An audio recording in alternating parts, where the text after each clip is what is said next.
అలాగే టాపిక్ వచ్చేసి ఏంటంటే రియాక్ట్ లో Java script expression in JSX అనమాట. అసలు ఎక్స్ప్రెషన్ ఏంటో చెప్తాను మీకు.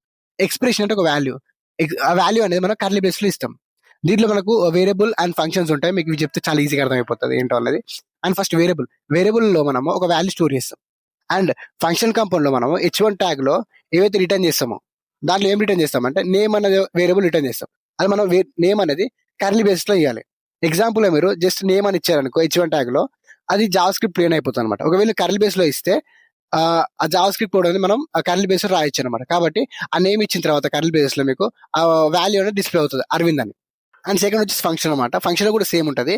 ఒక వేరియబుల్ లో వాల్యూ స్టోర్ చేస్తాం. అండ్ నెక్స్ట్ ఫంక్షన్ అనేది ఆ వాల్యూని క్రియేట్ చేసి రిటర్న్ చేస్తాం అనమాట. ఎగ్జాంపుల్ గా హలో ప్లస్ యూజర్ అనుకో, మనకు హలో అరవింద్ అనేది రిటర్న్ చేస్తుంది. అండ్ నెక్స్ట్ జేఎస్ఎక్స్ అనేది కాల్ చేశాక ఏదైతే క్రియేట్ చేసిందో వాల్యూ, ఆ వాల్యూని డిస్ప్లే చేస్తుంది అనమాట.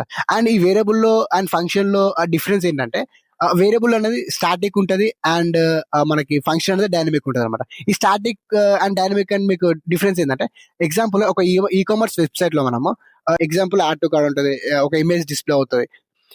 స్టాటిక్ అంటే జస్ట్ ఇమేజ్ డిస్ప్లే అవుతుంది, మనకి యాడ్ టు కార్డ్ ఏం వర్క్ అవ్వమాట. జస్ట్ మనకి డిస్ప్లే జస్ట్ చూస్తాం అంతే. మన డైనమిక్ లో మనం ఆ వెబ్సైట్ లో మీరు యాడ్ టు కార్డ్ క్లిక్ చేయొచ్చు అండ్ మీరు ఏదైనా ఆర్డర్ పెట్టుకోవాలంటే ఆర్డర్ చేసుకోవచ్చు అనమాట. ఆ స్టాటిక్ కి డైనమిక్ కి డిఫరెన్స్ ఇది గైస్. కాబట్టి ఎక్స్ప్రెషన్ అనేది ఇలా యూజ్ చేస్తాం guys. And me friends and families కి వీడియో షేర్ చేయండి, చాలా యూస్ఫుల్ అవుతుంది. అండ్ సబ్స్క్రైబ్ చేయడం మర్చిపోతుంది గైస్, అండ్ సపోర్ట్ చేయండి. Thank you guys.